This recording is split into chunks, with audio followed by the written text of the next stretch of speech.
এটাও অকল মহানতাক ধন্যবাদ জনাই তেখেতসকলৰ বহুমূলীয়া পুৰস্কাৰ হিচাপে আশীৰ্বাদ গ্ৰহণ কৰিছোঁ।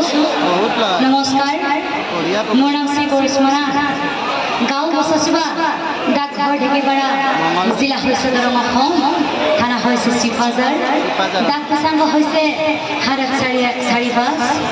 আমাৰ দলটিৰ মহান গুৰুজনাৰ নাম হৈছে সোনাম ধন্যনগৰ নামৰ পাঠক শিল্পী পেঞ্চনাৰ মাননীয় মেদিনী মোহন নাথ পুৰেশ্বৰ আৰু মোৰ শেহতীয়া খবৰ বুলি ক'লে আপোনালোক সকলোৱে পৰিচিত জনপ্ৰিয় নাগাৰ নামৰ পাঠক মাননীয় সুভাষ নাথে আৰু মোৰ দেউতাৰ নাম হৈছে মাননীয় মনীন্দ্ৰ কুমাৰ নাথ লগতে মোৰ মাৰ নাম হৈছে মাননীয় শ্ৰী গগৈ নাথ লগতে মই বৰ্তমান BA 5th ছেমিষ্টাৰৰ ছাত্ৰী। নাম পৰিৱেশন কৰোঁতে হয়তো বহুখিনি ভুলভ্ৰান্তি হ'ব পাৰে। আপোনালোকে যে নিজৰ ছোৱালী ভণ্টি বুলি শুধৰাই লয় আৰু বহুত বেছি ভাল লাগিছে কাৰণ সকলো ৰাইজে আমাৰ লগত একেলগে সহায় সহযোগিতা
Sorry.